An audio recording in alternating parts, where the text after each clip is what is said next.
Yes! Hello, my beautiful friends. It is an amazing day. And welcome back. We're waiting for the tubes to connect themselves before we jump into this. Man, the clock is ticking. We are running out of 2024 days. And that's good because we need January 20th here like it was yesterday.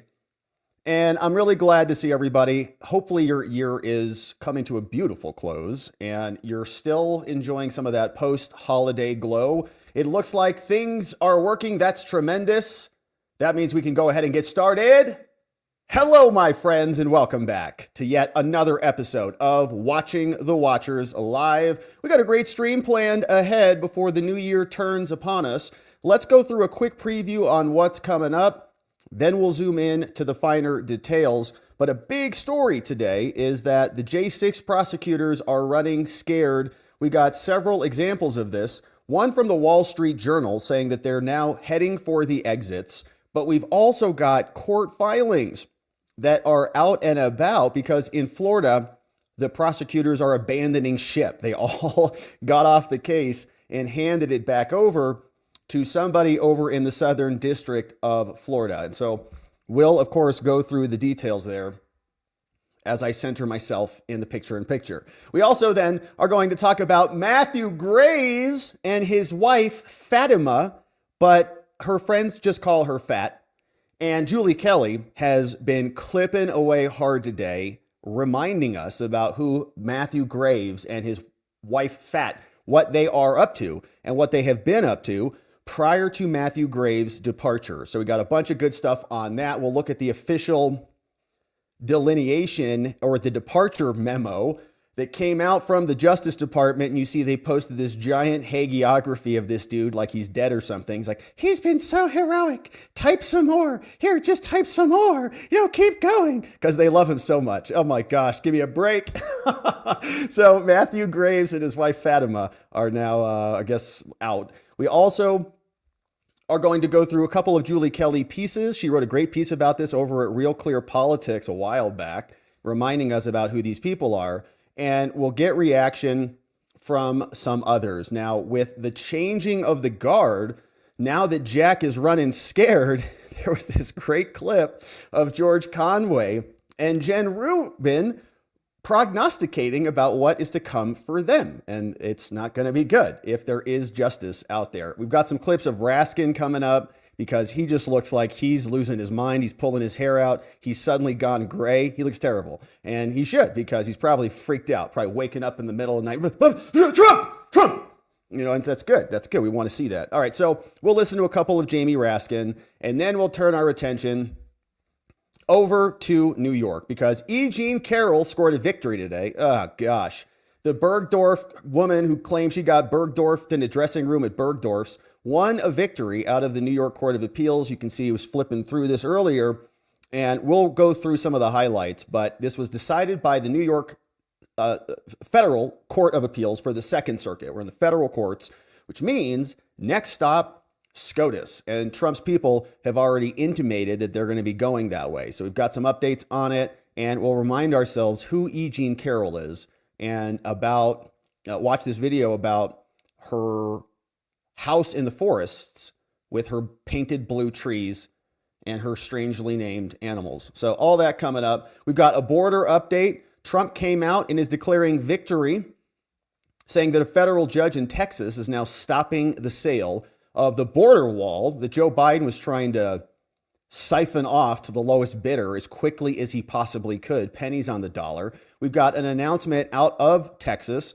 This came out right after Christmas. Ken Paxton saying, we've been successful. We've blocked Joe from trying to dismantle and sell the wall. Here is the filing that they submitted. It's a short one, 9 pages, but we'll see what's inside because then after that, we're going to get into this battle between Jasmine Crockett, you know who she is, that representative from Congress, who has been saying that a lot of the people around Trump are lunatics. Well, Tom Homan did not appreciate that, and he came out and he said what we all know. Jasmine Crockett, well, apparently she's not real smart. You can say that again, Tom, and he will when we play the clip. So we got that. We got Byron Donalds coming up, and then our friend Catherine Herridge came out And she has an exclusive breaking story. She's interviewing a CIA whistleblower who came out and says, yeah, you know those beaming energy disrupting weapons that were making our people over there in Cuba and elsewhere go bananas? Yeah, maybe they're real. So she posted this video over there, Catherine Herridge, and she got steamrolled over by CBS and these other agencies. I think it was CBS. But she's doing great work there, still exposing corruption all throughout our government. And we're excited to hear from her and CIA whistleblowers. And so as you can see, my friends, really glad that you're here. As you can see, we've got a nice show planned ahead for us. And I hope that you're getting ready to ring in 2025 with fervor when the time comes. Before we get into any of that, you know what we got to do? Get prepared. Because as the globalists are gearing up for a pandemic scare, another one again, we know they failed at the ballot box. Things weren't working out well for them over there. And so now it's just weeks before Trump's inauguration, we saw California Governor Newsom came out and declared a bird flu state of emergency. We covered that here on our channel. Now, this comes after another severe case of H5N1, as that was reported in Louisiana. Critics like Nicholas Holscher warn that a pandemic and pandemic fears may be weaponized to challenge Trump's agenda when that's coming up. We've got RFK and others. They're going to say, we can't have a RFK because he's too dangerous. Is this a health crisis or is this a power play? Remember, last summer, Dr. Peter McCullough warned about the bird flu, including linking the virus's rapid spread to gain-of-function research and other things. And so now McCullough is urging early prevention just in case, recommending this contagion emergency kit from the Wellness Company, because the Wellness Company and their medical board, they've packed in here 5 critical medications, like all sorts of things, Tamiflu, nebulizers, hydroxychloroquine, all sorts of stuff.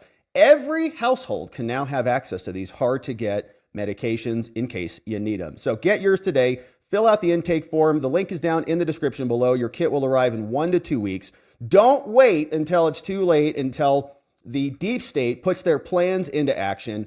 Grab the link, twc.health/Robert, down in the description below, twc.health/Robert, and you'll get $32 off your order plus free shipping. And it's only for USA residents, and it's good to be prepared. And we appreciate the Wellness Company for sponsoring today's episode. Now, let's get into the business on the day, because we've got some very scared prosecutors.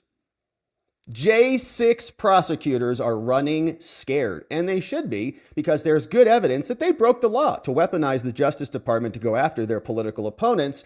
And the people who are coming into power now, Kash Patel, Pam Bondi, and of course, President Trump, were the victims of these prosecutions, not to mention the 1,600 J6ers and many more, including their families. But this is an interesting pattern that we're now seeing. We've got the Wall Street Journal saying some DOJ lawyers are looking for protection. They're trying to get out quickly. And that happened today in the Florida classified documents case. Very short filing, but let me just show you what it looks like. This is what was submitted by James Pierce from the DOJ. Now, they're in the Court of Appeals. This is the Florida classified documents case. And they were saying, well, we're still going to kind of appeal this thing and see if there's anything left on the bones after Judge Cannon dismissed the case, saying Jack Smith is illegitimate. But now they're all getting off of the case. So this is known as a notice or a motion to withdraw. You're getting off the case. And look at all these people here. Jay Bratt, the Florida Oompa Loompa, David Harbach, James Pierce, John M. Pelletieri, and Cecil W. Vandevender, who are the people working on the appeal. They say, Your Honor, guess what? We now move to withdraw from this case. They're all running. Bye.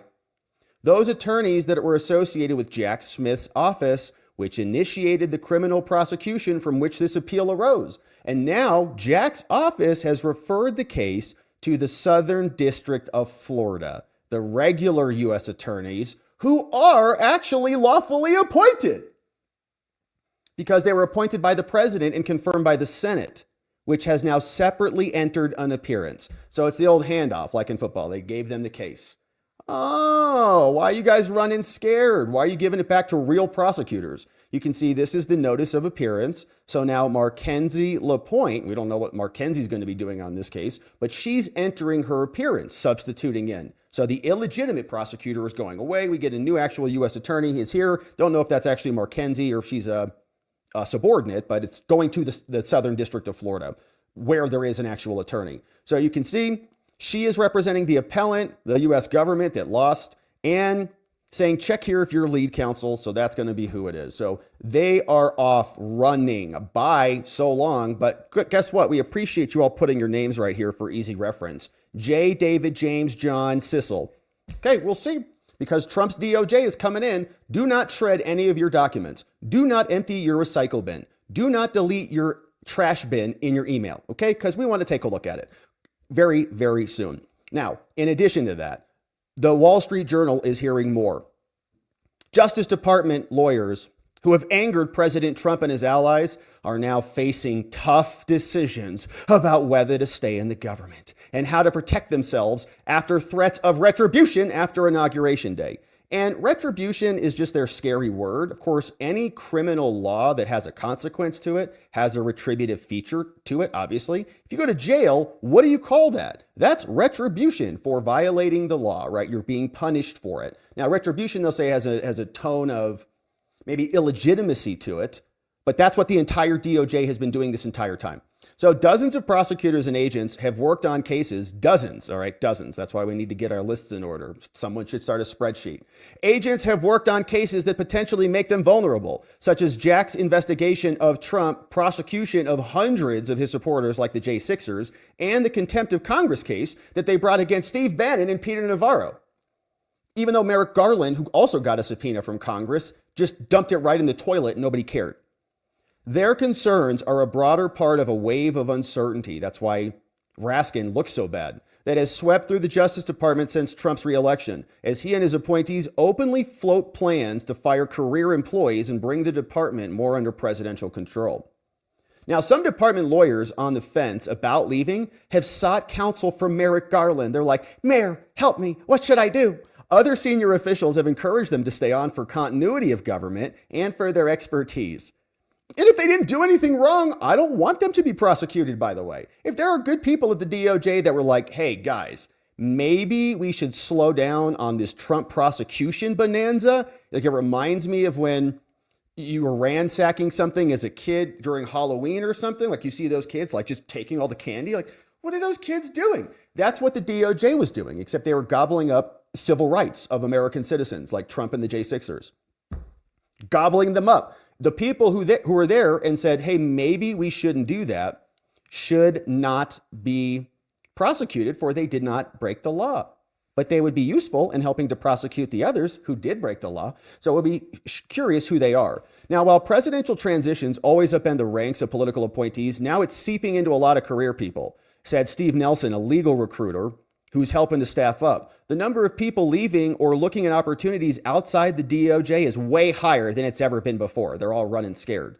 Now, one problem is they're trying to decide whether to protect themselves. Some of them are considering jobs at big firms as the best way to protect themselves. So arm themselves up. Now, Julie Kelly, who has done amazing work on this forever, identified one of these people who is leaving. You can see she is over on X at Julie_Kelly2. Says, top J6 prosecutors that are leaving the DC office, one of the most corrupt offices maybe in the world, are going to elite law firms. Says, meet this woman. Her name is Alexis Loeb. Deputy Chief of the DOJ's Capital Siege section. Yeah, real tough. All right. Imagine, it says Julie, imagine having your daddy spend $1 million on Harvard so you can lock up people for trespass charges. And they really do that. They think that they're part of the Capitol Siege section. I know it probably sounds ridiculous when you hear me saying this, but if you ever spend time with prosecutors, and I have a lot, too much, they sit across from you on their little desks over there, and they act like they're like gods or something, because they're prosecutors. I can't allow that to happen on my streets. What are you talking about? The guy went pee behind the trash can for 2 seconds. What are you talking about? Nah, you're like, relax, lunatic. It's 6th Street in, it's Old Town Scottsdale, or it's 6th Street in Austin or whatever. It's very, very commonplace. So just relax, take it easy. But then they form their little sections. They sit around at their luncheons where they're all drinking their spritzers and they're like, hey, what should we call it? The Capitol Siege section. Like, that sounds good because we're protecting the cap. Okay, anyways, I could go off all day. But these people, this is what they look and sound like, and this is how they act. So she is now a former assistant U.S. attorney who helped lead the prosecutions at J6. They posted this. DOJ lawyer involved in the J6 prosecution joins Farella Braun.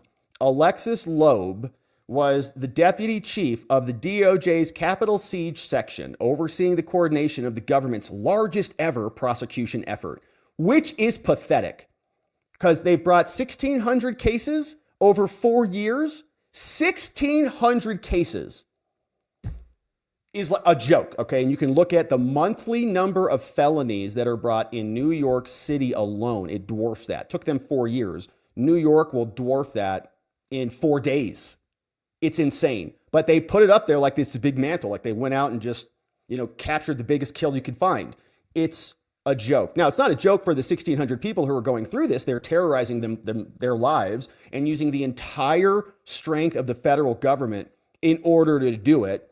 And then they still sit here like, that's such a tough job. It's pathetic. But anyways, the law firm is bringing her on for that title. So she gets that title. They bring her on. And you have other people like, wow, Capitol Siege section. She must be very smart. No, not. Alexis Loeb will split her time between San Francisco and D.C. Perfect. Will be a member of the law firm's white-collar criminal defense practice and business litigation group. All right, so again, this is the other problem with prosecutors. All right, these people will lecture you. This is why I never became a prosecutor. I was very interested in it at first until I had to deal with prosecutors and recognize what kind of people they are. Then, most of them, okay, not all of them. There's like one of them I met who's like a good dude. He left prosecutor's office and went to do something else. But you can see they will be prosecutors for a long time and they'll scold you and they'll say, we're defending the Capitol against violent attackers and protecting democracy. Then she'll flip instantly and now go work as a defense attorney, as a white-collar criminal defense lawyer. What? How can you even sleep at night, right? If you spend your whole career prosecuting people to defend against violent criminals and then suddenly flip and become a defense attorney because it's good pay or because you recognize that you're actually a criminal. And maybe now you're going to need a defense attorney. So now you're working with other defense attorneys because you realize what's happening. So all of her lectures about stopping the criminals, now she's representing the criminals. So anyways, it's a joke. They have no consistency and it just irritates me, not to mention what they've done to innocent people. So Godspeed, good luck to her. Hopefully she finds the defense team that she needs, because if there was criminality in her office, she should also be on the list of people who are investigated. If there's reasonable suspicion, and I believe there is, they should look at to what she did. So in addition to her, you also see Matthew Graves, one of the U.S. attorneys who's also leaving, is from the District of Columbia. And this guy was one of the worst of the worst. You can see how bad he was by the length of this ridiculous exit puff piece that they dropped on the DOJ website. Look how ridiculous this is. Going through everything, protecting national security, blah, blah, blah, blah, blah. Then you get down to this section of defending democracy, and this is where he really shines. They say on J6, a violent mob of people had a riot. More than 140 law enforcement officers were injured, and making it the single largest mass assault of law enforcement officers in our nation's history. All right. These events triggered the largest DOJ investigation in history, which again is pathetic. 1,600 people. And again, compare that to your local city. Whatever city you're in, just compare it. How many felonies were prosecuted in my hometown last year? Take that total number, divide it by 12. That's your monthly number. If you're in a big city, it's probably more than 1,600 a month. They took 4 years for 1,600. Now, there have been over 170 contested trials, and they've won 99% of them. Okay, 99%. Do you think that is a fair and reasonable jury of your peers?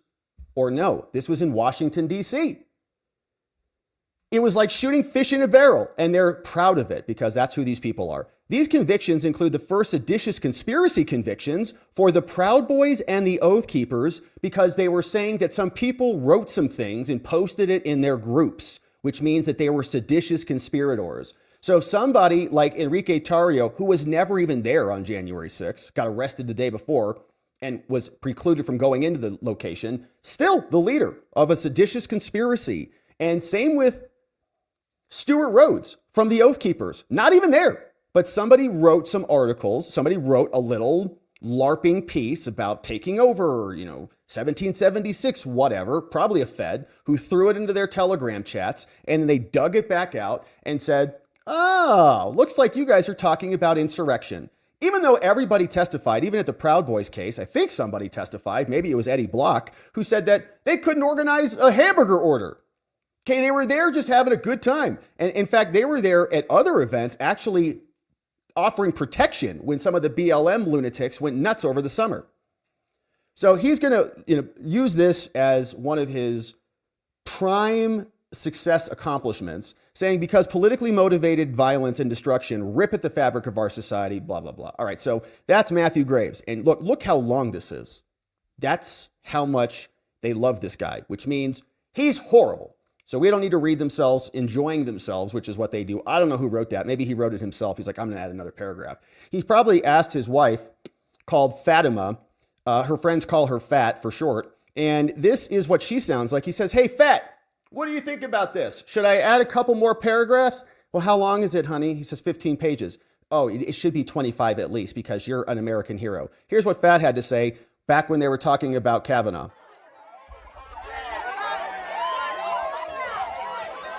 My name is Fatima Graves.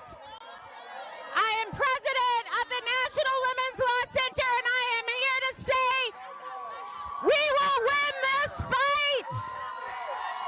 But you guys lost. Win this fight. We know that Judge Kavanaugh could shift the balance of this court. We know what is at stake. It's our reproductive freedom that is at stake. It is our civil. Okay, so she is the wife to the Department of Justice U.S. Attorney for the District of Columbia. And she's a ranting lunatic, in my opinion, on the streets with Bernie Sanders over her shoulder. So do you think that Matthew Graves is somebody who's living in a non-biased, non-partisan home? Do you think if he comes back and tells his wife that they actually didn't indict a J6er, that's going to go over well at home? I don't think so. Rights that are at stake. It is our healthcare access that is at stake. And we are not going back to the days where women were considered a pre-existing condition. Oh my gosh, my eardrums are going to explode. I'm sure yours are as well. Yeah, anyways, so that's Matthew Graves' wife called Fatima. All right, so she's there. And what we'll also notice is there was an announcement from them, but Julie Kelly had a great article on this written back October 3rd, 2023, says that Graves has prosecuted now 1,600 people, but according to documents on file with the Senate, Matthew Graves, the guy who's now resigning and cutting and running, is now leaving. He's a registered Democrat. And guess what? He was also a domestic policy advisor to Biden back in 2020. Probably why he's the U.S. attorney there. According to the questionnaire submitted for a Senate confirmation, he also assisted with the vice presidential vetting for John Kerry and picked John Edwards before that extramarital affair took them out. Now, recently, Graves declined to pursue charges against Hunter Biden because he said that should go over to California. And his wife is an influential progressive activist who has frequently visited the White House as her husband is prosecuting Trump and the J6ers. And so now that guy is gone. Once again, shout out to Julie Kelly. And she's over writing for declassified.live now on her Substack, doing a great work and great job over there. But other people are now recognizing that they have been caught with their hands in the prosecute your political opponent's cookie jar. And so this is Rubin, Jennifer Rubin, and George Conway coming out admitting they are criminals who are going to be facing consequences.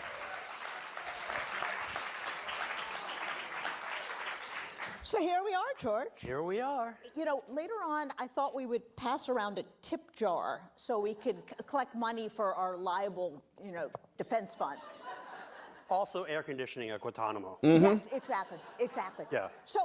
Yep, air conditioning at Guantanamo. And so Rubin is not saying she's a criminal. She's just saying she's a defamer and a slanderous liar. But George Conway knows it's the gulags at Guantanamo. But he's right. They're onto something. They've got a directionally accurate take on this. So here is more. Jamie Raskin having a tough time. You can see this is what he looks like. And his hair, I know he had cancer at one point. That's why he was wearing that bandana, allegedly. Then he didn't anymore, so he took the bandana off. I don't think the cancer is back. I think this is stress. It's stress just causing his hair to spring out of his head because he knows he did everything humanly possible to try to get Trump, including violating the law and his oath of office. And now repercussions are coming. And he, seems to want to treat the Department of Justice as a mere adjunct under the unitary executive theory of his own presidency. So we are going to try. What? These people, they think they're so sophisticated under the unitary executive theory. Do you mean that the DOJ is under the executive branch? Because it is? What are you talking about? To defend the principle of the independent integrity of the law enforcement function under the Department of Justice. And we will. You mean like to stop them from raiding your political opponent's homes and going through his wife's underwear? Will resist and oppose any efforts to politicize the department so that it goes after the president's enemies in the current parlance or goes easy on his friends. That is simply not how the rule of law works. And it directly undercuts more than 2 centuries of understanding. You did that, buddy. 234 years. We didn't prosecute our presidents. You guys did that. Who raided the home of a president and a presidential candidate? You guys. So do not lecture us about following historical norms and precedent. Trump could have come in there, prosecuted you and Hillary and Biden and Obama and the rest of them. He didn't do that. You guys threatened that he would. You said Trump was going to be a dictator back then, and he didn't do it. Soon as he left, then you stood up the entire anti-American censorship regime to censor him, to censor us, to try to prosecute him in 4 different locations, all being coordinated by the White House, by the DOJ, all of them. Fannie, Bragg, and of course Jack Smith, who was reporting to Merrick Garland or to nobody, essentially. And then they turn around and they say that Trump is going to do these things. They know they're caught. Of how the United States government works. But we are going to be standing very strong for the idea of the rule of law being something that is not subordinate to partisanship or the president of the United States, whose job under Article 2 of the Constitution is to take care that the laws are faithfully executed. So that's the opposite of the president being able to choose winners and losers in the justice process. The president's job is to take care that the laws are faithfully executed. And that, of course, is the defining mission of the Department of Justice. Yeah, so why did the Wall Street Journal and others come out and explain that Joe Biden is upset with Merrick Garland for not bringing the charges against Trump quickly enough? Jamie? That emanated from your fake January 6th committee. It's because he weaponized the DOJ. Now they're trying to spin it around. Here's a little bit more Raskin with just a bit of this. I want to ask you about something that appeared in the Washington Post, a newspaper I know you probably subscribe to. It's in your office foyer. Robert Shapiro, who's a political scientist at Columbia University, wrote this week, President Biden ought to offer Donald Trump a blanket pardon. And he said one of the benefits of that would be that it would enable President Trump, and I quote, to devote all of his administration's attention to governing instead of seeking revenge and retribution against his enemies. What do you think about that? Well, if that would work, then I think there's a credible argument to be made for that. The question is whether that would actually work. I mean, we are in... And this person, Robert Shapiro, also argues by accepting this pardon, Trump would be accepting some manner of implied guilt. Yeah. Which he said that would be good for history and for to blunt the revisionist history of January 6th and everything attached to it. A presidential pardon would apply only in the federal context. So it would not apply to his existing state criminal conviction for cooking the books. It wasn't a conviction. How did he vote in Florida if he's criminally convicted, Jamie? And, the various forms of financial misstatements he made as part of the hush money plot with the porn star mistress. So that would be left intact for something by this, thinking aloud. Well, the sentencing is already vacated on that, buddy. We're scheduled for an evidentiary hearing. And the judge, Merchan, hasn't come out and issued a ruling as to the presidential transition argument that Trump's defense has made as well. And then once that happens, we're going up into appeals if you think that this sentencing is going to stay. It would apply presumably to the Jack Smith prosecution. I assume this is what... They're already dismissed. All right, so Jamie is just rambling through his mouth, saying he's going to go through all the cases. Don't care. We already know Florida's gone. Jack Smith voluntarily dumped both of those. His people are running scared, trying to get off that case. The Fannie case is on life support because she and Nathan Wade were indicting each other and lying to the courts about their misconduct. So that case is gone. And Merchan is the only one that is left that they may try to sink a sentencing on into the future. But Raskin will lecture the rest of us that Trump is going to be the one who is weaponizing everything. And Major Garrett is going to sit there and play patty cake with him like this whole thing's a joke. Trump doesn't need a pardon. Trump doesn't want a pardon. Trump did nothing wrong. We're not interested in letting bygones be bygones and allowing the people who committed this criminality to escape scot-free. Not going to happen. It's not called retribution. Retribution will be our success. But the idea is justice, and justice shall be done because, as they've communicated, no one is above the law, especially not Raskin, not Cheney, not Biden, or the rest of them. And the administration will be changing soon enough. All right, so that is Jack Smith and the corrupt prosecutors. Now let's talk about what's happening in New York, because this one is now also irritating. Here's this one. We've got a new order.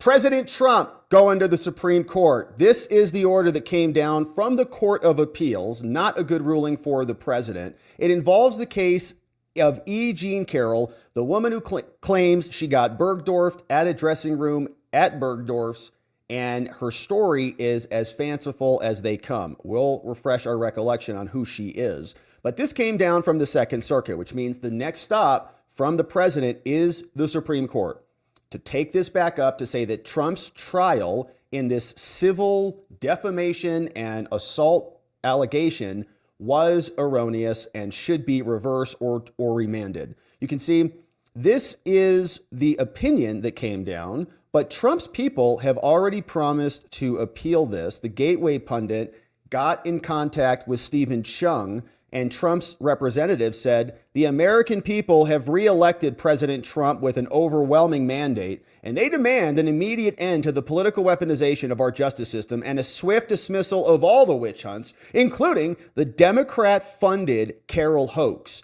which we will continue to appeal.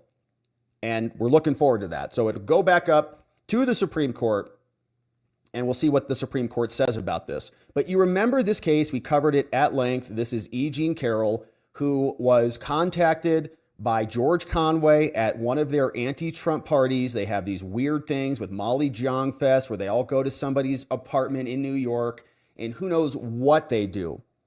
But I can't even imagine what it smells like in there. But they're all in there just doing whatever they do at these things.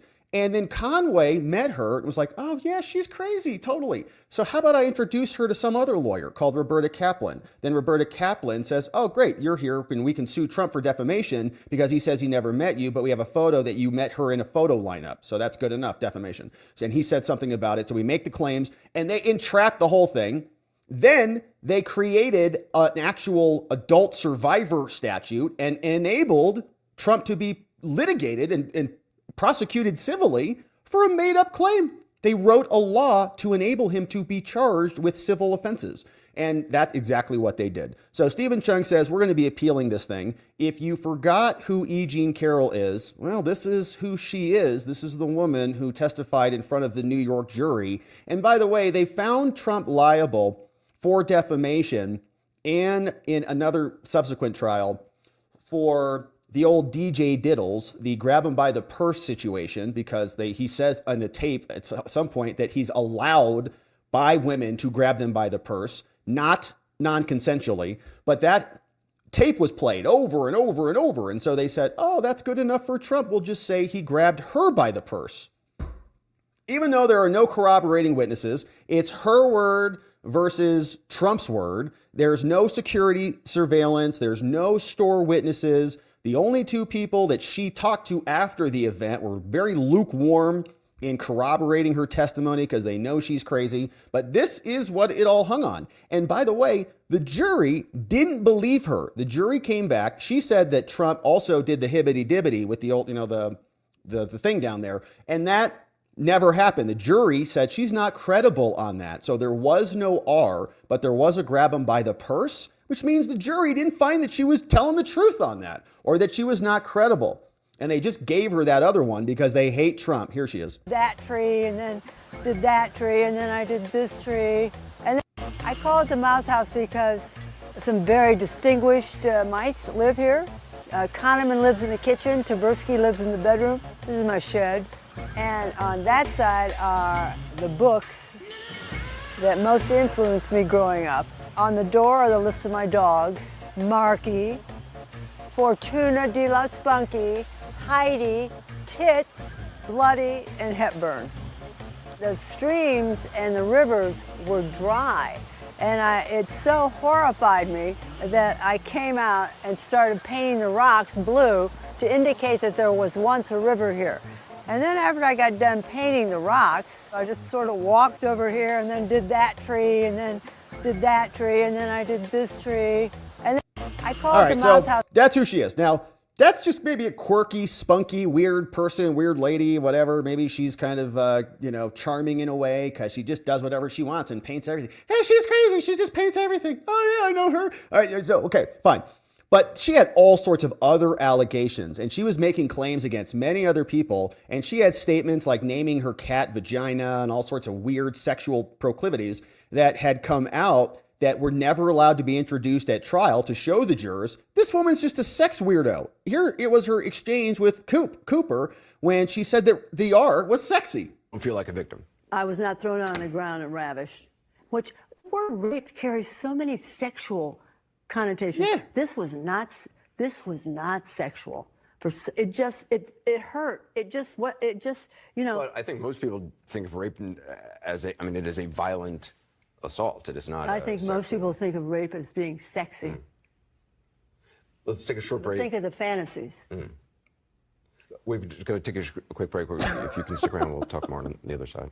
You're fascinating to talk to. Cooper, cut it. Rape is sexy. Cut it. Hey, cut a commercial. The producer's like, end it. I was like, all right, you're fascinating to talk to there, Cooper. Yeah, so are you. All right, so that's Cooper. That's one of the best clips of all time. All right, anyways, here is what the judges said. So listen to the judges. This is from the Second Circuit, and it is it's before these judges. They say, okay, here's their rationale. This case is coming to us after a 9-day trial. A jury said that Trump abused E. Jean Carroll by grabbing her by the Bergdorf in a dressing room at Bergdorf's. The jury also found that Trump defamed her, okay, by Trump saying, I didn't do these things. That's defamation. The jury awarded her $5 million because they hate Trump. So now Trump appeals, saying that Judge Kaplan, who absolutely loathes Trump, erred in his evidentiary rulings. We listened to that. Now, her lawyer, E. Jean's lawyer, was named Roberta Kaplan. The judge's name is Lewis Kaplan, and they're not related.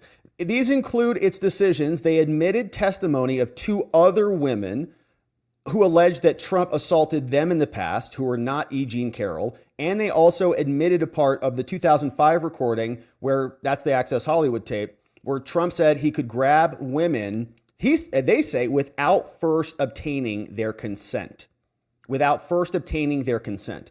And I think if you listen to the quote, I don't know if it's going to be in here or not, but I think Trump said they let you do it, right? So it's not like, hi, may I grab your vagina? Oh, certainly. Who are you? Oh, you're Trump. Sure, here you go. I don't think that's how that conversation went. But Mr. Trump contends that these and other asserted errors entitle him to a new trial. Now, on review for abuse of discretion, we conclude that Mr. Trump has not demonstrated that the district court erred in any of the challenged rulings. And so Trump loses, and the trial verdict and the $5 million is affirmed. Here is what they write. It's a per curiam opinion, which means it's the opinion of the court, and it's not any one judge taking credit for it. They say, here's the deal.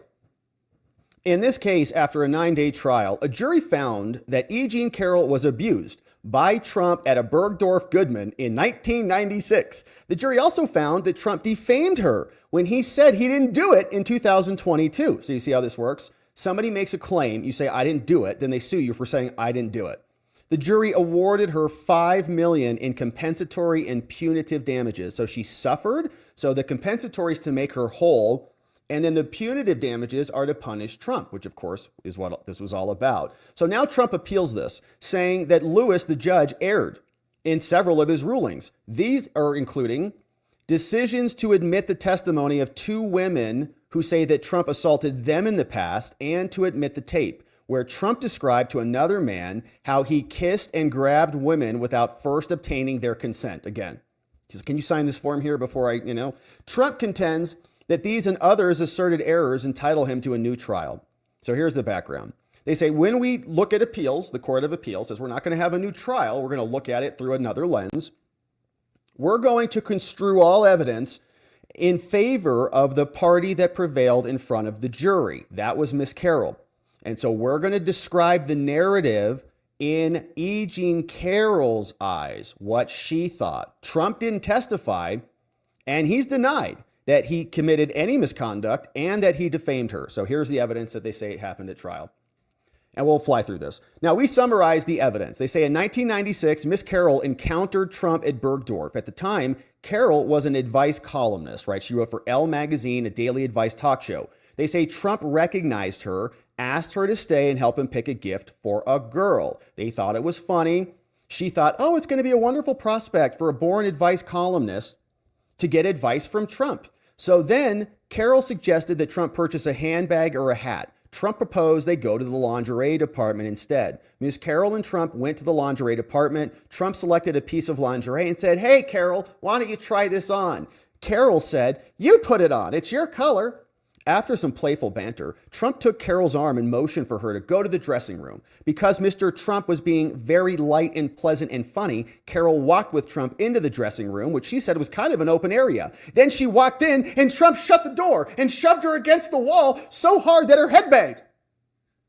Ms. Carroll pushed Mr. Trump back, but he thrust her back against the wall, causing her head to bang again. With his shoulder, her whole weight of the body, Trump held her against the wall, kissed her, pulled down her tights, and grabbed her by the purse. Then Carroll kneed off of him, exited the room, and left immediately. Then, within a day, Carroll told 2 friends, okay, within a day, and this was a point of contention, like, when did she call you back in 1996? They're like, oh yeah, right afterwards. Lisa Birnbach and Carol Martin, and these people also hate Trump, okay, they're on record hating Trump. She did not report the incident to the police or share it publicly for 2 decades until suddenly George Conway came and talked to her. Now, while conducting interviews for a book that she was writing in 2017, the account of assault perpetrated by Harvey Weinstein came about. Now, Ms. Carroll, they note, also testified that Trump inserted his MAGA into her no-no place, and the jury found that she did not prove this part of her claim by a preponderance of the evidence. Okay, so the jury even says that preponderance of the evidence is such a low standard. It's like, was it more likely than not? Like 51% that Trump did the P and the V? No. Didn't happen. So if that is not believable, why is the rest of the story believable? Well, it's because they hate Trump. So it got nationwide attention. And so Miss Carroll finally decided to share her story. So then in June 2019, New York Magazine published an excerpt from her book saying Trump Bergdorfed me in a dressing room. So she makes a claim. Trump denies the allegations, and he was president at the time. Okay. She says, I got Art in Bergdorf. She says, no, you didn't. I never met this person in my life. She's trying to sell a new book, as the court admitted. That should indicate her motivation, okay? Trump says it should be sold in the fiction section. Shame on those who make up false stories of assault to try to get publicity for themselves or to sell a book or carry out an agenda. Just like Julie Swetnick, who falsely accused Kavanaugh at the time. It's just as bad for people to believe it when there's zero evidence. Worse still, for a dying publication like the New York Post to try to prop itself up by peddling this fake news is an epidemic. It's a disgrace, and people should pay dearly for these false allegations. Then Trump denied it again. He told another reporter and someone else, he said, I'll say it with great respect, okay? Number one, she's not my type. Number two, it never happened. It never happened. About 3 years later, then in October 2022, after Trump had left office, Carroll said, we're going to sue him. Trump posted on True Social. She said, I'm going to sue him for R and assault. Then Trump posted on True Social. He said, this Miss Bergdorf Goodman case is a complete con job. Our legal system in this country as well, but especially with Peekaboo James, it's a broken disgrace. You have to fight for years and spend a fortune in order to get your reputation back from liars, cheaters, and hacks. I don't know this woman, have no idea who she is, other than it seems like she got a picture of me many years ago with her husband shaking my hand on a reception line at a celebrity charity event. She completely made up a story that I met her at the doors of this crowded New York department store and within minutes swooned her. It's a hoax and a lie, just like all the other hoaxes that have been played on me for the past 7 years. And while I am not supposed to say it, I will. This woman is not my type. She has no idea what day, what week, what month, what year, or what decade this so-called event took place. And the reason she doesn't know is because it never happened. And she doesn't want to get caught up with details or facts that can be proven wrong. If you watch Anderson Cooper's interview with her, where she was promoting a really crummy book, you will see it is a complete scam. In the meantime, and for the record, E. Jean Carroll is not telling the truth, is a woman who I had nothing to do with, didn't know, and would have no interest in knowing her if I ever had the chance. Thank you. So then the proceedings came about. And remember, they created a law to sue Trump. She sued Trump to recover damages for defamation. Carroll 1 was delayed because Trump was still the president. Then while Carroll 1 was pending, okay, she sued him for defamation. She also got New York State to pass the Adult Survivors Act. And we've talked about this many times here. It was created by E. Jean Carroll and her lawyer, Roberta Kaplan, who lobbied to get the law passed. Roberta Kaplan even admitted it. She's like, yeah, we got that passed. As soon as they passed it, it gave victims of abuse a new 1-year window. Remember, there are statute of limitations. You lose the ability to bring claims once the statute of limitations expires. They opened it back up to allow her to sue. In 2022, she advised the court she was going to sue once the window opened, and then they did. Then 3 years after she initiated it, they filed new claims, and all the claims came about. Trial commenced on April 25th. It concluded. They brought in a bunch of witnesses. The 9-jury panel unanimously found Trump abused her, but didn't R her. The jury found that she was injured as a result and gave her $5 million. Trump moved for a new trial. And now here we are. So they're going to walk us through the discussion about what happened at trial and more. But let's just fast forward to the conclusion to see what they are saying. Let's talk. That looked interesting. DNA evidence. Let's see what that one said. They say Trump argues that the district court erred when it precluded cross-examination about DNA. She had a claim that she possessed Trump's DNA on a dress she was wearing from the day of the assault. Now, in a written opinion issued before the trial, the district court concluded that although her statements regarding the DNA were arguably relevant, their probative value was significantly outweighed by the reasons for preclusion under Rule 403. Now, this is a joke. If she says that she has evidence of DNA, why can't we ask her about that? I have the dress. I've got Trump's DNA on it. Great. Go get it. Prove it. So Trump says, make her get it. Let us ask about it. The judge said, no, it's going to introduce unfair prejudice. It's going to confuse the issues. It's going to mislead the jury. It's going to waste everyone's time. And so they say, yeah, no problem. In a series of tweets, Carol claimed she still had the dress. She posted these tweets back in 2020 and 21. She said that I have the dress from when Trump assaulted me. She believed the dress had Trump's DNA on it. Oh my goodness. She had had a DNA test performed on the dress, and the test showed, she said, that the dress had male DNA on it. She actually tested it? At the outset of this, Miss Carroll had requested a DNA sample from Trump for testing, seeking to confirm her belief it was his DNA, but Mr. Trump refused to provide the sample until the eve of trial. Now, the district court did not abuse its discretion in precluding cross-examination because they say Trump didn't give her the DNA. Now, first, the district court determined that the value of the line of questioning was low.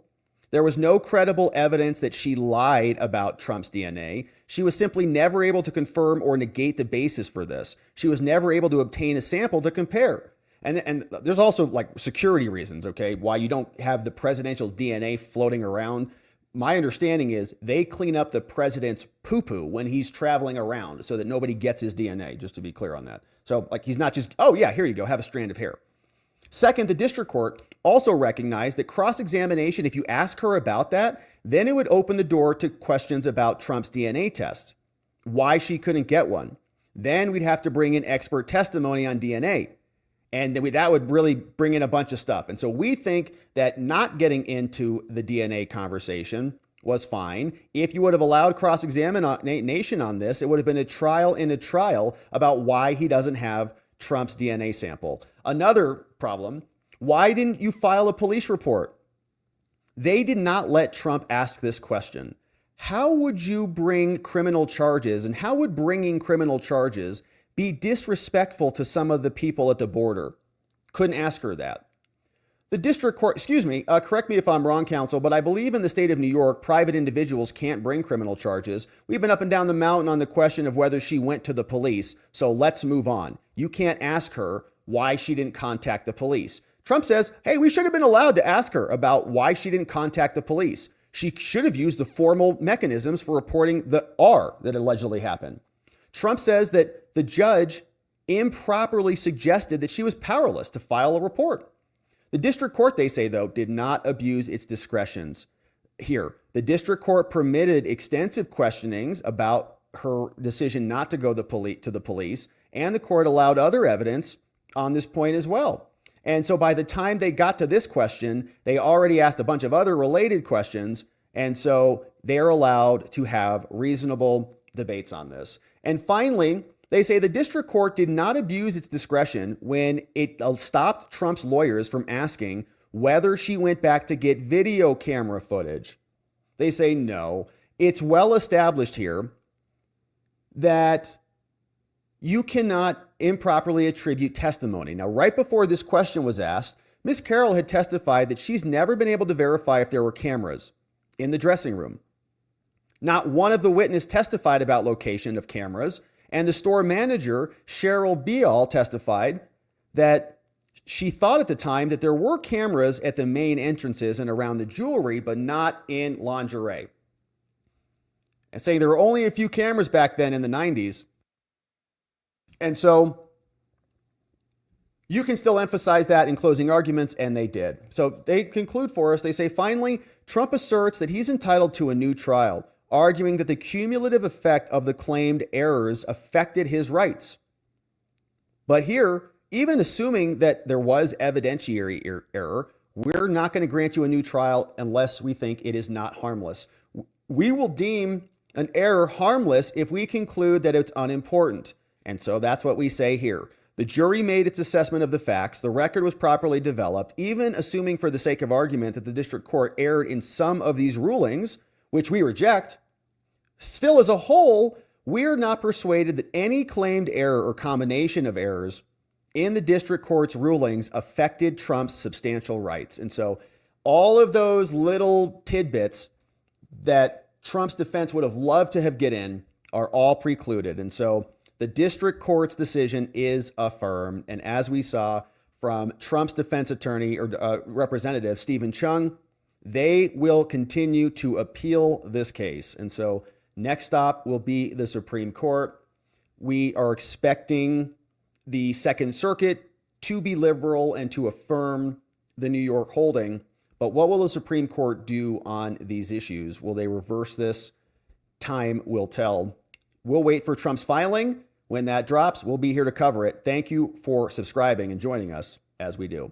All right, now, we're not done yet, my friends. E. Jean Carroll's nuts.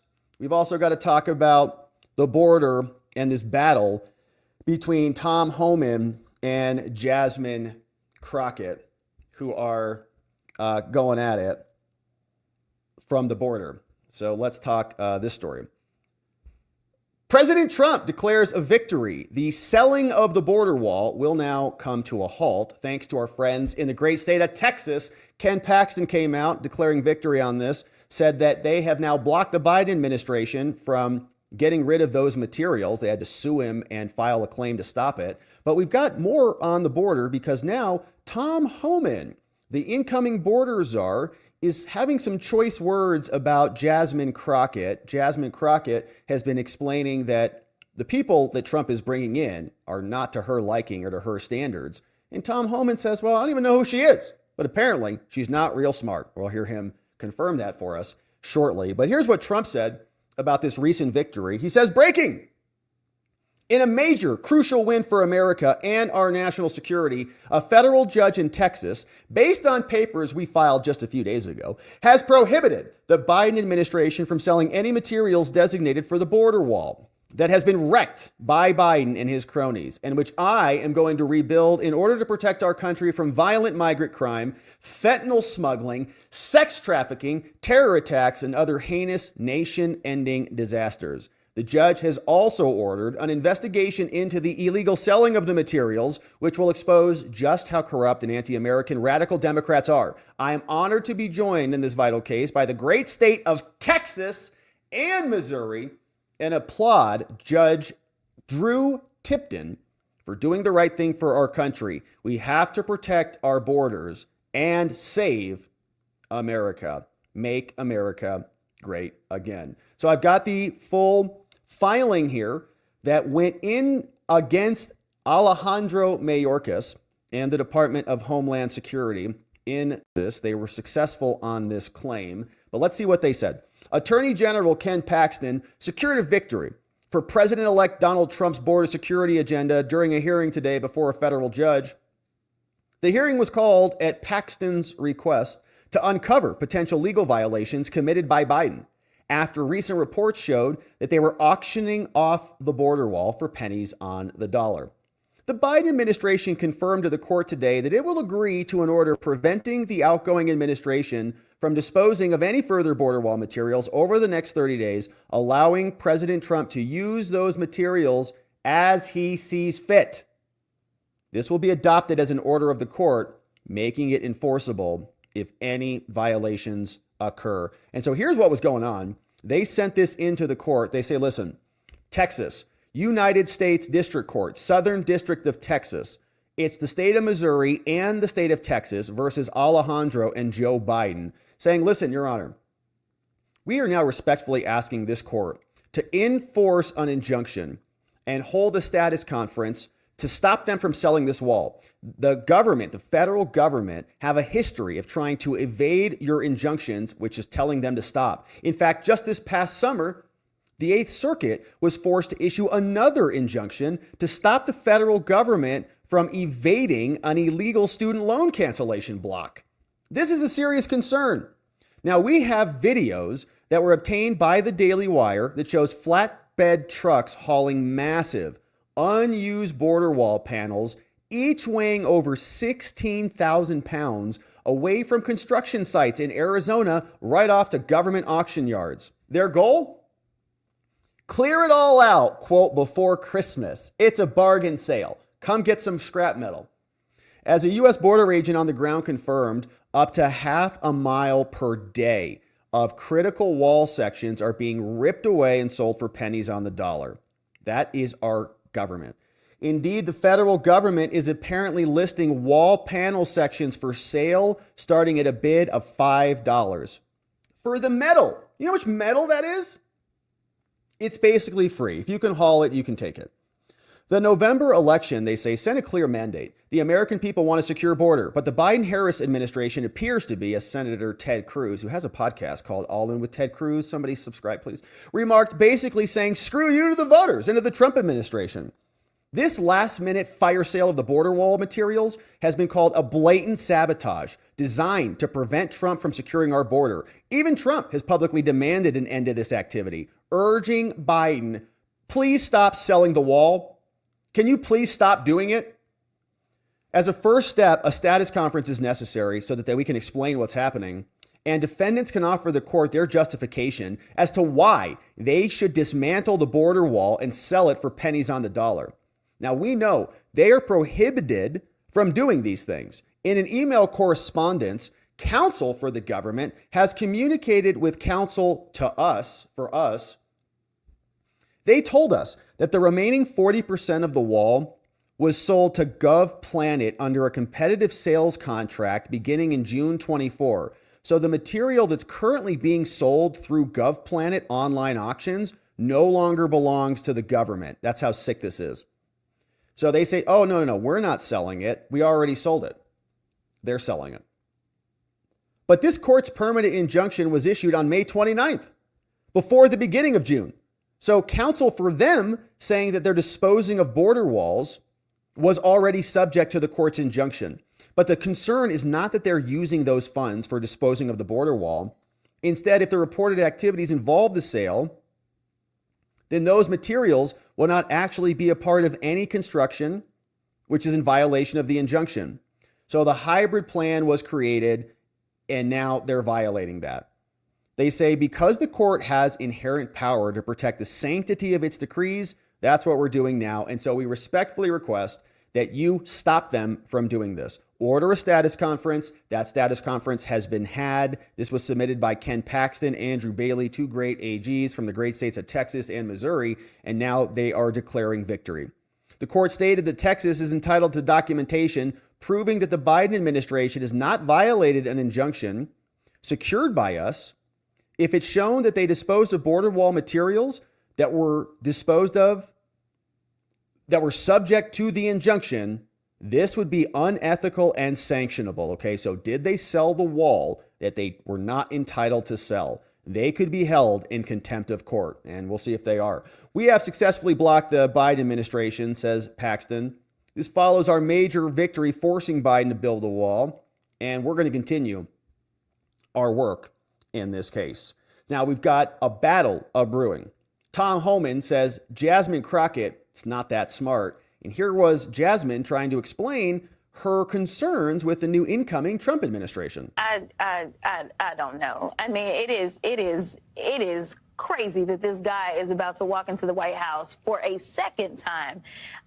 And again, I kept saying on the campaign trail, this guy doesn't know who our friends are. Now, I can tell you that he loves to pal around with Putin, and we know that Putin has decided that he wants to bring back the former coalition that they used to have, and that's why he went into Ukraine. I am here to say that we've got to have really good people around Trump. And right now, the people he's picking are not the best people because somebody needs to. What? RFK is not the best person? Kash Patel, she doesn't like? She doesn't like Tulsi Gabbard?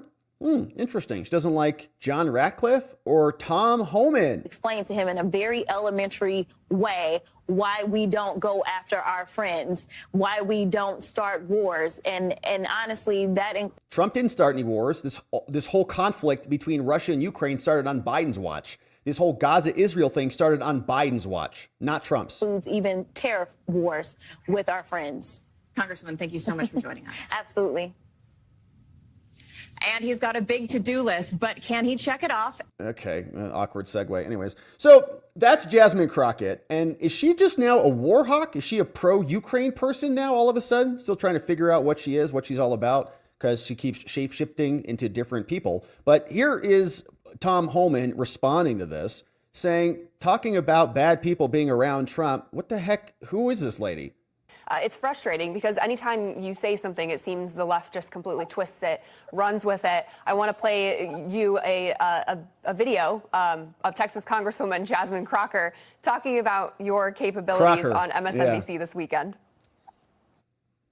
Again, we have someone who doesn't know what he's doing. And, you know, this idea of, oh, you know you're illegal and then you go out and have a child. It's not quite that simple, especially when you have people that are doing things like seeking asylum and people that are saying, listen, I'm just trying to make sure that I can live a better life. And you have, you know, Trump that goes out there, him and his minions, and they say things like, you know what, we're only going to get rid of the bad ones, right? And so people sit there and they're like, wait a minute, you're going to come to my job where I'm working and I may be paying into taxes or whatever, or my kids are at school.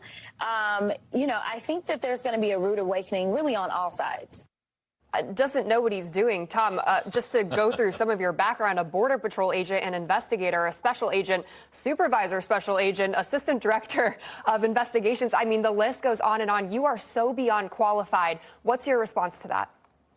Well, look, I forgot more about this issue than she'll ever know. I mean, for God's sakes, I've been doing it 34 years. But look, there has been a rude awakening. A rude awakening was in November at the election. There was a rude awakening that American people are sick of an open border. American people are sick of illegal alien crime in this country. I mean, how many young women had to be raped and murdered and burned alive? How many MS-13 and Tren de Guaya had to be in our major cities? How many crimes Jasmine? against U.S. citizens? How many angel moms and dads do we have to have in this country that lost their children at the hands of somebody that wasn't supposed to be here, and they buried their children? You want to talk about family separation? And as far as family detention, all of a sudden the discussion goes from family detention to family separation. Family detention is the complete opposite of family separation. So look, I don't know who this lady is, but apparently she's not real smart. No. But she can say what she wants. Look, I made this clear. I don't care what they say about Tom Homan. Because, you know, I've done this job for a long time. I think the president got a mandate in November. He called me and helped me fix the border. And look, under the Trump administration, we have the most secure border in my lifetime. We're going to get that secure border again because secure border saves lives, and no one can argue that. Under the Biden administration, we got a historic number of aliens have died crossing this border, nearly 4,000. An historic number of Americans, over 250,000, died from fentanyl comes across that border. Their policies are killing Americans at record numbers. They're killing aliens at record numbers. President Trump is going to secure this border and save lives, just not of Americans, but of aliens too. A secure border saves lives. That's exactly what we're going to do starting day one. Let's go, Tom Homan. So he doesn't really know who she is. Not a lot of people do. She's not that smart anyway, so not missing much. But he is here to deliver a result, and the result is a secure border. That's what he's going to be working on. They've been in charge for years. They haven't been able to figure it out. So Jasmine Crockett should listen to Byron Donalds and let the Republicans under MAGA Trump solve this. Well, first of all, I hope everybody had a great Christmas. Congratulations You too, to Sean Hannity on the announcement of your engagement. Yeah, congratulations to you and Ainsley.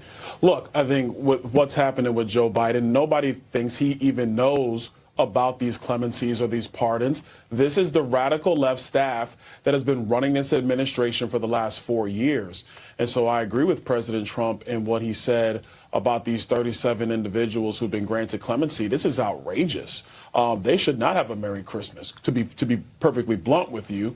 But this is because we have the radical left doing all the things they've been wanting to do for a very long time on their way out the door, while Joe Biden's at the beach or taking a nap or whatever it is he's doing. Do you think he had any idea what he was doing? We are a country that doesn't have a president right now. Do you think he had any idea what he was doing? Say that again, Greg. Do you think he knew what he was signing, I don't think what he knew was doing? No, of course not. He doesn't even know where he is. All right, so Byron Donalds is slamming the Biden administration. Tom Homan going after Jasmine Crockett.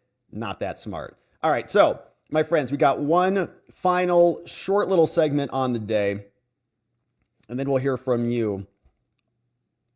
This one comes from Catherine Herridge. CIA whistleblower now speaks. Catherine Herridge got the exclusive, says while the intelligence community is accused of gaslighting Havana syndrome survivors, and of course, this was the directed energy weapon situation where people were saying that their heads were feeling like they were going to explode.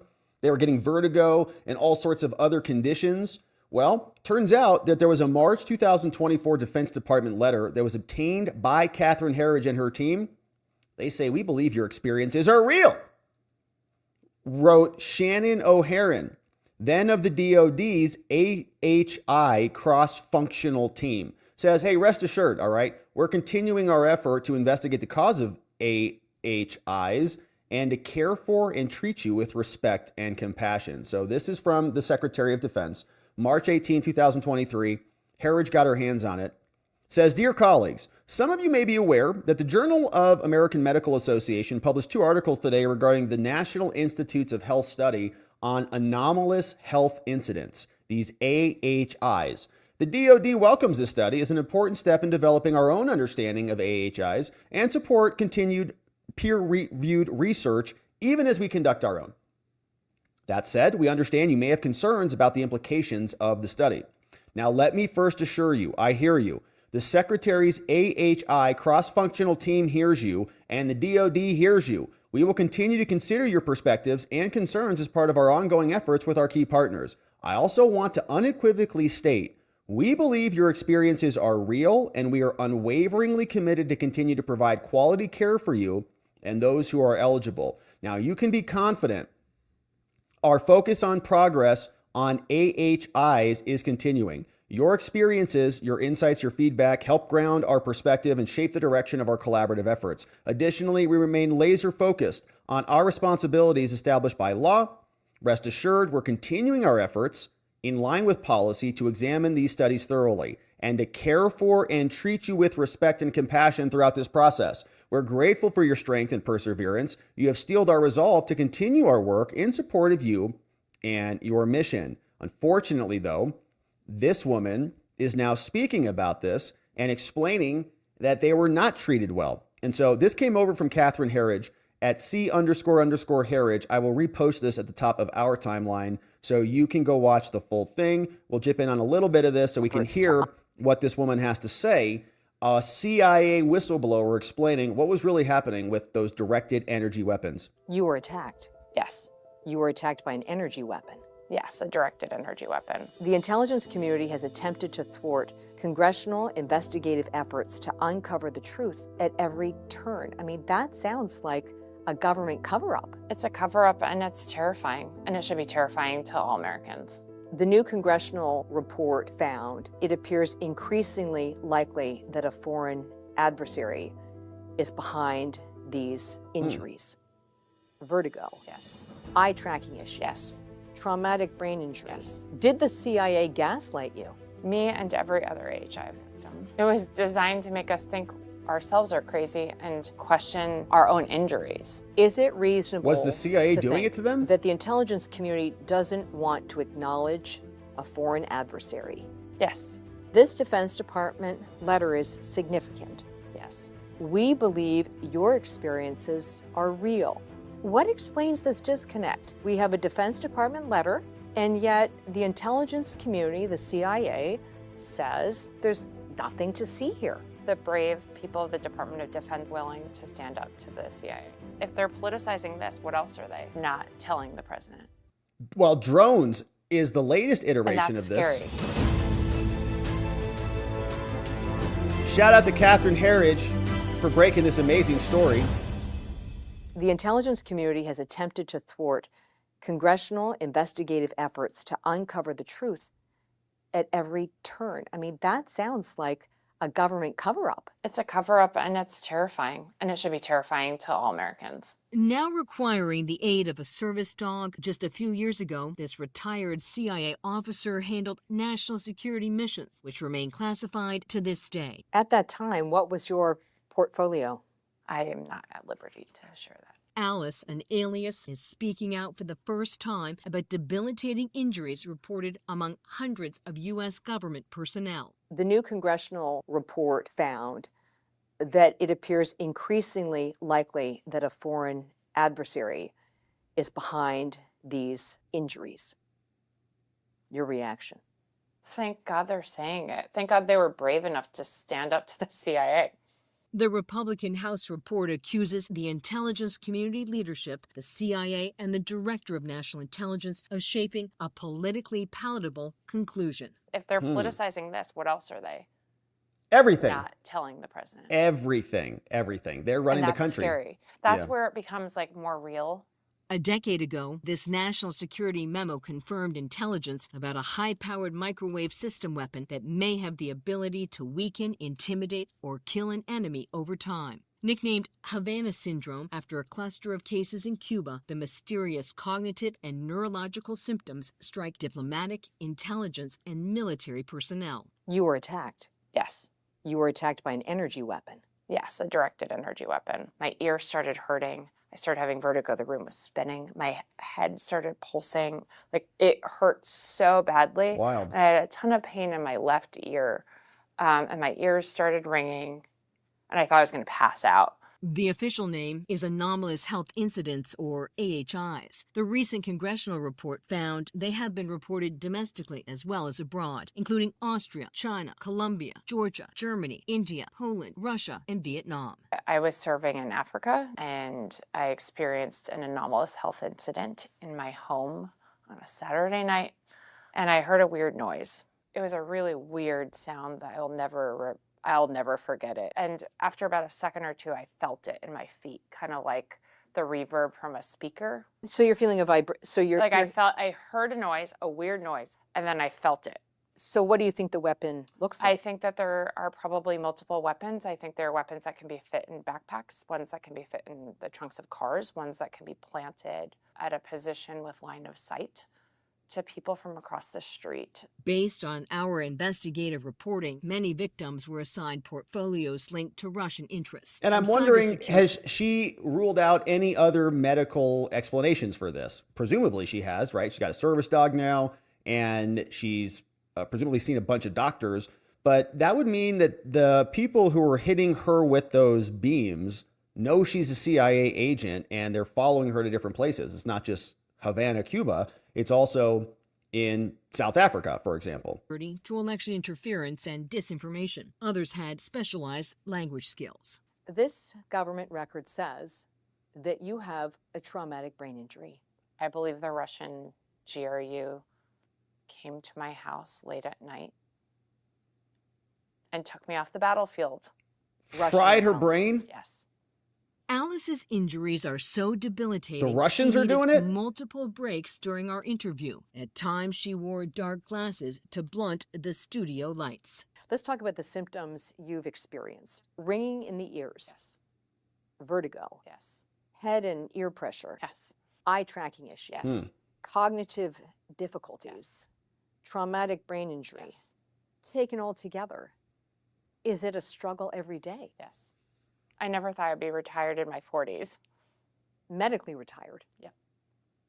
Do you feel like your old self died the day of the attack?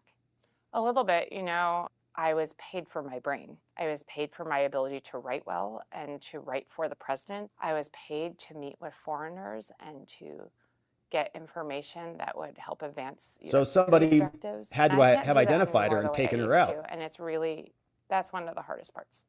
As cases spiked in 2021, the same year Alice says she was attacked, multiple sources told us CIA Director Burns said privately that it was his personal belief Russia was behind some of the attacks. Russia. Has CIA Director Burns, based on your experience, tried to do the right thing?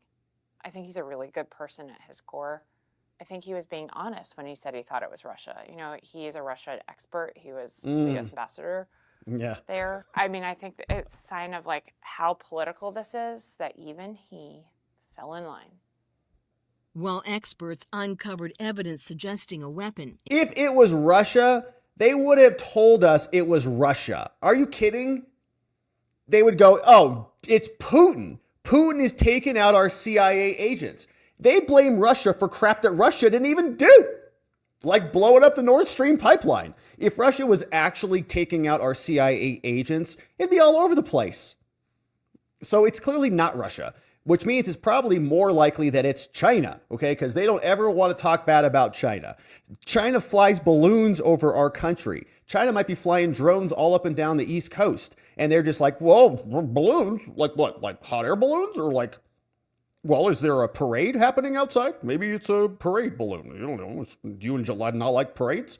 You know, it's like, okay, if it was the Russians, it would be all over the place. It's probably the Chinese. In 2023, the intelligence community took a controversial position that it's very unlikely a foreign adversary is responsible. If I had received the finished paper on my desk as a team chief, I would have sent it back to the analysts and said, you have to start over again. It didn't meet any of our most basic tradecraft standards. Was the 2023 report a slap in the face? Completely.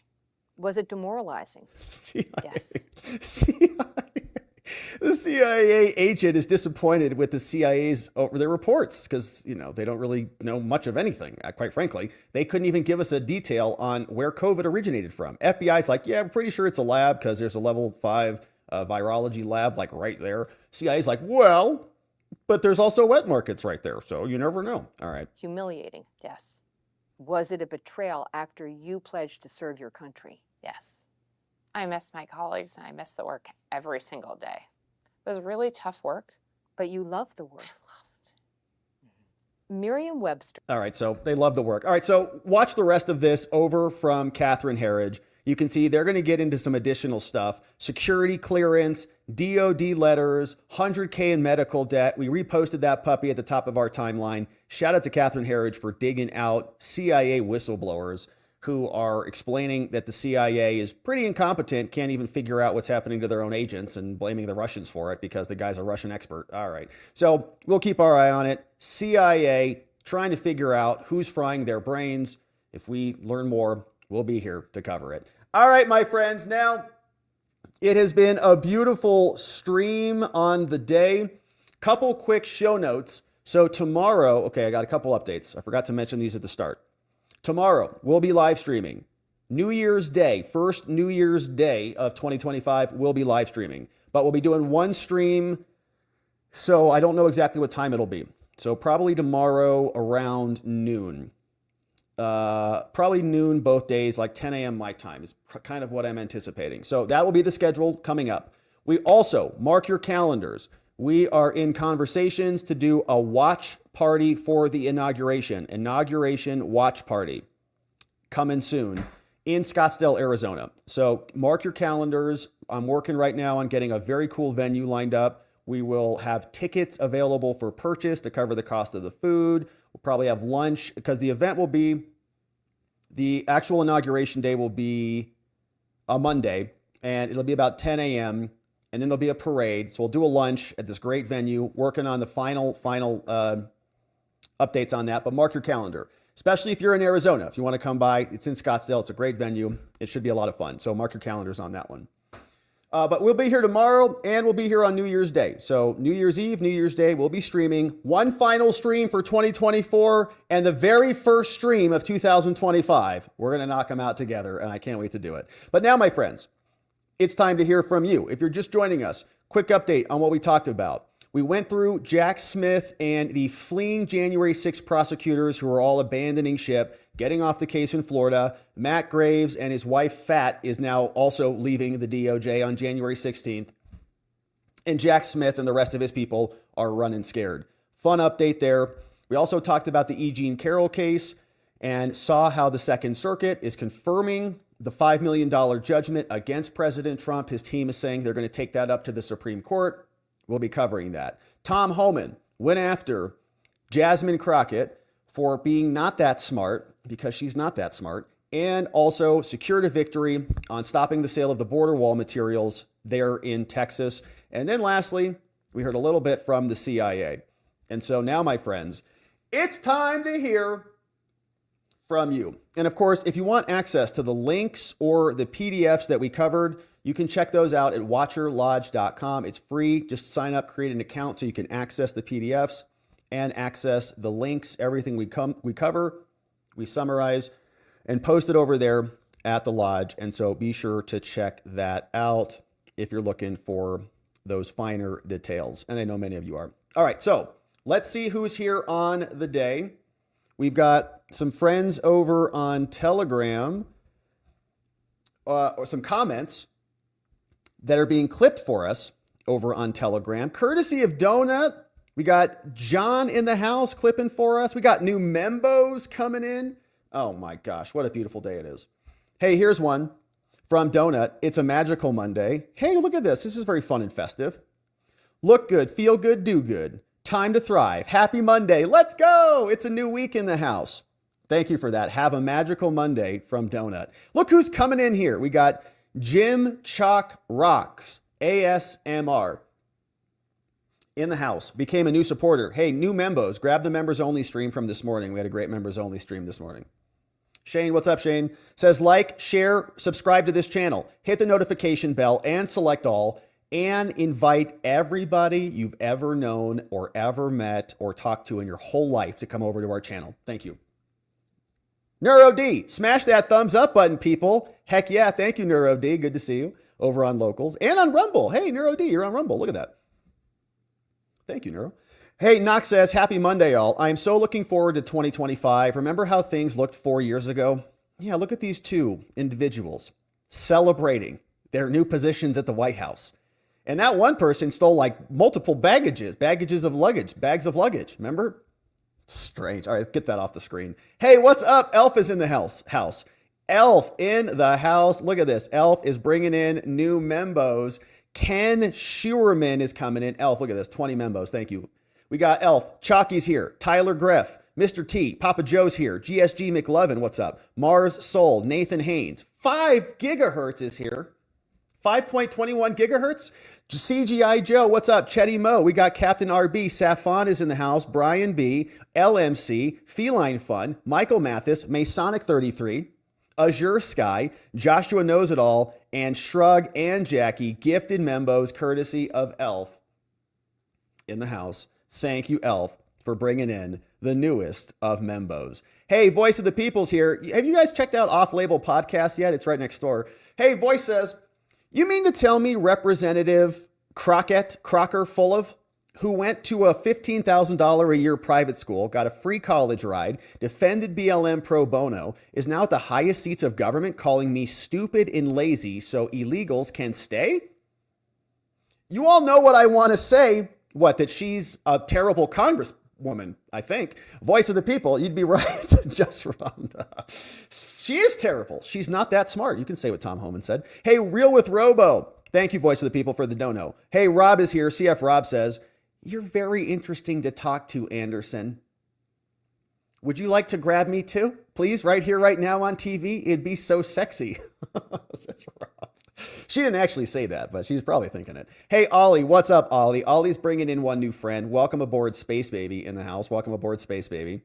Hey, Knox says, remember the stupid E. Jean dress that didn't exist in the 90s? That's right, also, because somebody else said, I think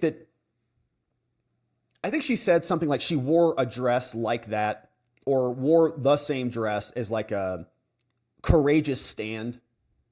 And then people looked the dress up and they're like, that didn't exist back in 1996. So what are you doing? Glocky says this, hey, correct me. How the hell does this W? Correct me if I'm wrong, but I thought you had to pass the board in the United States to practice law in the United States. Mexico is sending hundreds of lawyers to aid legal migrants in the USA. That's interesting. Well, they won't be able to file or practice law representing somebody, unless they're barred in the United States or unless they get some other foreign accommodation. Like the states will allow you to waive in, and I don't know what the rules are specifically, but like some states will allow you, as long as you've been a member in good standing for a long period of time, you go over, you take the ethics exam, you can waive in and practice there. It's like you file a motion and they waive the requirement you sit for the bar in that state because you're licensed in due course in the other state. So I don't know if there's a foreign option for that or what the states will recognize, but they're going to be there helping them fill out paperwork, right? That's all. Just fill this out, do this, call this person, do this. They probably will have one lawyer, like they'll find one lawyer who is licensed in the jurisdiction, and that lawyer will sign everything. All right, so like you'll have like 100 lawyers operating under one attorney's license is probably what you'll see. Hey, Breitbart, thanks for that. This one came in from Knox, another one from Breitbart. Here's a report. The dress that E. Jean Carroll claimed she wore didn't exist. Yeah, did not even exist. Trump's lawyers pointed it out. That's a little detail. Neither did the grabbing by the purse, but that didn't matter to them either. Thank you, Knox. Eddie, oh gosh, Eddie's here from Texas. You know why Tom Homan never mentions Texas, or actually mentions Texas and never mentions Arizona? Are you still counting your votes? Do better, Rob. We're trying, Eddie. We're trying, I know. Arizona's, we're having a tough little moment right now. With our 3 ladies in there, they're doing a horrible job. James Anderson, what's up, James Anderson? Welcome aboard. Grab the stream from this morning, my man. Good to see you. Thanks for supporting us. Liana, hello, watching the watchers. Love from your 51st state, Calgary, Alberta. Good to see you, Liana. Welcome. Nice to have you here. It feels nice to have our Canadian friends as a new state. Welcome. Leonard S. And thanks, Leona, for being a member for 20 months. That's like over 2 babies. Leonard, I have never heard a Dem claim that God is on his side. Well, I think that God is their government, mostly. They don't really believe in that, do they? Hey, what's up? Mahiri King, 18 months as a membo. I have Ahi in my name. Yeah, you do. It's right there. Maybe I should sue. Yeah. Sue the CIA. Tell them to stop using your letters and do something useful. Uncle Bozy says, off topic, does anybody remember when Jimmy Carter, rest in peace, does anybody remember when he was fishing and got attacked by a rabbit? He had to beat it to death with a paddle. No, I don't remember that. But, I mean, it's pretty interesting. Kind of makes you like Jimmy Carter a little bit more. He got attacked by a rabbit and he had to beat it to death? Okay, that's interesting. Anyways, not that I'm endorsing beating rabbits to death, but I mean, if it's attacking you, like, what are you going to do? Honey Badger, what's up? Bringing in Sean Lively. Welcome aboard. Also bringing in Bobcat. And Tanya Karras says, happy early Taco Tuesday. Grandma spending the day with the twins. Good to see you, Tanya. Yeah, we're going to ask what everybody's doing, if anybody's doing anything fun for New Year's. We have some fun plans. Yeah, it's going to be fun. Maybe we'll make a video about it. But we're going down. We're going to go down for a boot drop down at the courthouse. It's going to be fun. Hey, give me more. Give me more. More here is bringing in even more here. Welcome, new friends. RT, Samantha Richardson, Lucidin, Proxy Loxy number 82, and Andrew Davis coming in courtesy of More Here. Thank you, More Here, for bringing in 5 new membos. Voice of the People says, hey, did Marasket, what happened to Letitia James? Well, she's still in office. There was a complaint at the Ethics Committee brought in by a Republican in the House. Did they already revoke her license? No. Letitia is, right now she's dealing with those 4 cops who beat that guy to death when he was in handcuffs, and they thought that their body cameras were off. She's dealing with that, right? Her officers beat the hell out of somebody, so she's having to figure that out. But already revoke her law license, huh? I don't think that's happened yet, but it would be welcome news. Thank you, Voice of the People. Good to see you. Hey, Jackie, silly me, carry on. Says, could be China or could be our own CIA agents. Yeah, it's like that's why they can't tell you, because you are the guinea pig. And, some people just also have like medical situations. Like, I got it, you're asking a question like, how many of those jabs did you take? Like, how many of those were there or whatever? Or maybe not. Maybe she's a totally functional person and she got her brain fried, which is a scary thing to think about. Knox, there is a foreign pro hoc vice in federal court. They get 3 of those per year. Look at that. I didn't know that. Yeah, so those lawyers maybe could pro hoc vice in, which is waiving in, right? So they can be admitted to federal court. Thank you, Knox. Maybe that's what they're doing. I would also suspect that they're going to operate under someone else's license and he'll just sign all the paperwork. Hey, Rod, thank you for this, Rod. Rod, no question, just a nice dono. Thank you for supporting our work, Rod. Rod 7355. Great numbers.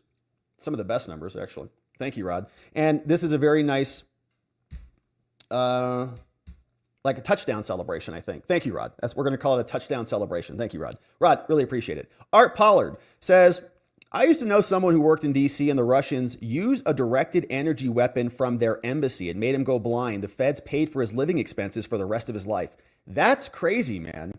Yeah, that's really scary. So you're just sitting in your office working for the CIA and you just get vaporized because of the Russians. I'm not saying that the Russians didn't or don't have this technology or are not capable of it, but if they actually did it and there was good evidence of that, I think they'd probably tell us about it. Unless we're also frying their agents too.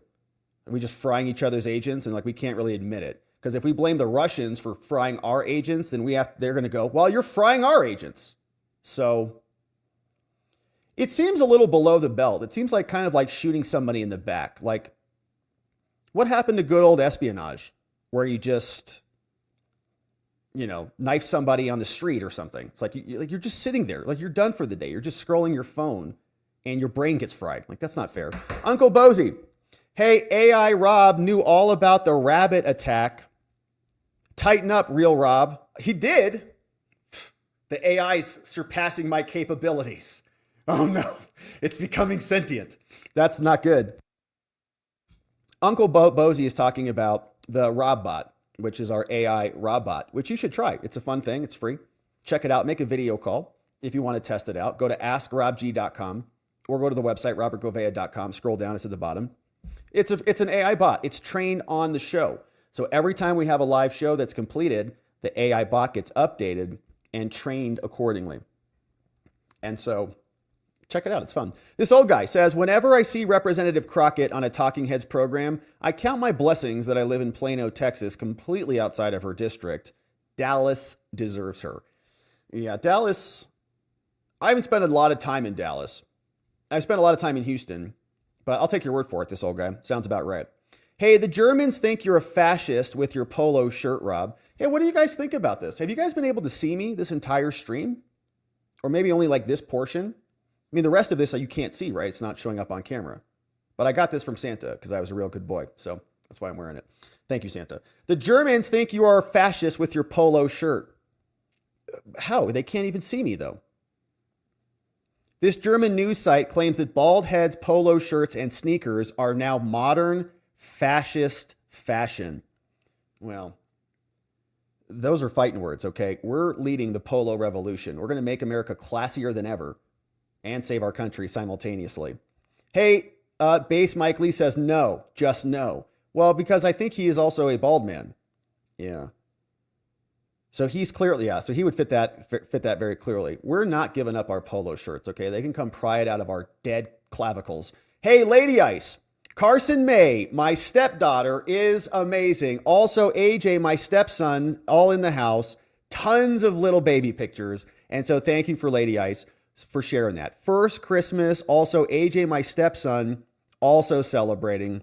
Bunch of cute kids over there. Thank you, Lady Ice, for sharing those with us. And I hope they had a beautiful, beautiful holiday and Christmas season. So my friends, let's say hello to our friends on X before we wrap it up on the day and head on over to Locals for our members only after party. We had a couple of comments that were dropped. Stefan says, it's hard today to find you on YouTube. No notifications at all. That's great. I had to search, but this time I had to use your full name before they gave up and displayed you. Those sons of bees. Usually it shows up with like Robert G.O. It'll start showing up, but they're taking us out. Hey, thank you for sharing the show. Thanks for alerting me to that. If they are paid, which they are, how is that not inciting a riot? Says Amila Badelia. Using propaganda is a form of rioting, isn't it? I think that you distinguish that from physical rioting, right? One's a little different than the other. But my friends, great comments over there on X. Thank you for sending those in.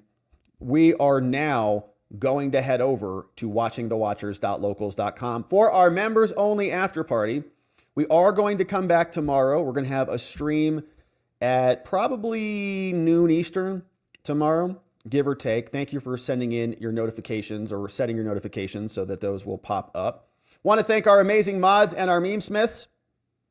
Shout outs to K Bean Donut, Carrie B, Playin' Hooky, Dog Digger, and Janek over on the Rumbles.